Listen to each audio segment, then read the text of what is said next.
Hey guys, hope everyone's doing well today. In beginning of December, here we are, this year's gone by. Sometimes it doesn't seem like things have gone by so fast, and then other times it seems like time is kind of standing still, dragging on for the last couple years. You know what that's about? Just time seems different. But anyways, today I wanted to talk to you about the uses of pine needles.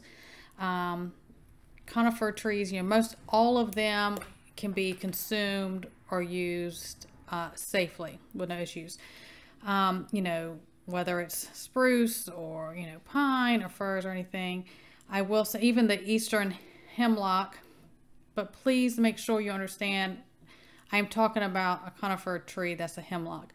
The flowering hemlock plant, that is something totally different, and that is extremely, extremely poisonous. Okay, so know the difference when I'm talking about when I say that. I'm talking about conifer trees, not a hemlock plant when I say that. Okay, it's very important. And also, please always read my description, because I will put the warnings in there. Anything from the yew family, the trees of those is YEW, and like a lot of times I have like a little red berry looking thing on there. Those are extremely, extremely poisonous. Don't ever consume anything that is in that yew type family of trees. But just like white pines, this is the most common. Just go out there in the woods, just get you a bunch like this, just break them off. I'm gonna tell you how to use those for different things. A lot of people, they'll think pine needle tea, something I grew up on. I've used, wonderful benefits, great immune thing, because it's high in vitamin A and vitamin C, and I talk about those two are really good for viral type things, and that's one of the first signs of illness. If you have something going on, it's high in that. So like when I go to make it, I'll show you a couple different things. So I'm just gonna make the tea. I just chop these up into little pieces. I just take scissors, cut them up, take like a tablespoon of that, put it in steeping water, and you want to cover that. This is one that if you're going to make a steep, you want to cover it for about 10 minutes, take it off, strain it, and then you can add honey or cinnamon or whatever. You can do a cinnamon stick with it if you want when you do it. That is going to be your basic pine needle tea to drink. If you're sick, it's really good for respiratory, it's good for your urinary system. So you can do, like the tea. When I do mine, I add lemon and honey to it. So if I don't feel good, feel like something's going on, or just good for, cough, anything like that. And it is anti-parasitic, like I said, antiviral. So you're going to want to get those things in. If you do things like that, again, I say preventive care. If you do it regularly, it helps your immune system and things don't take hold. So the other couple things you can do, which I started this one today. This, I am about basic. Did I measure it? Absolutely not, because that's not how I do it. It drives people crazy. Just make sure your needles are covered. This is going to just be a basic infused oil. This is just olive oil. I'm going to leave this for, the biggest thing when you do this is to make sure nothing's out of the oil. If things, covered, you're not going to have problems with mold or any issues like that. This is going to be sit 2 to 4 weeks. I give it, shakes or stirs. That's what I do. And then you're going to strain this.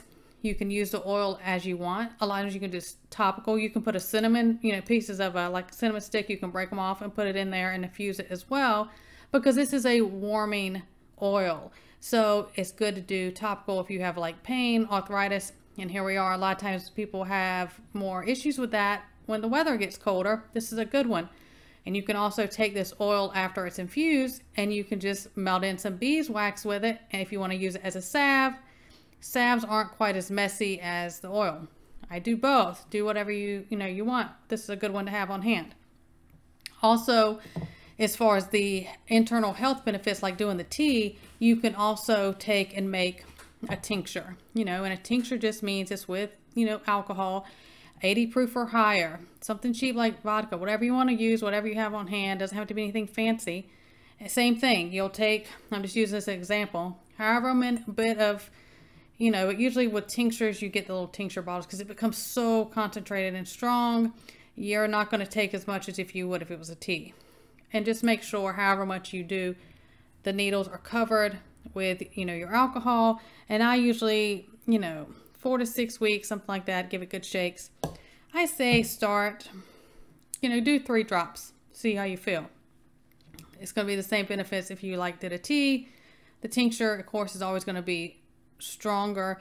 And when you do these things, you know, you should use fresh, dry. I mean, not dried. It shouldn't be like the dried pine needles you'll see on the ground. It should be fresh. So, you know, this and doing a tincture is going to be fine. If you're going to do a tea, this isn't going to stay green very long.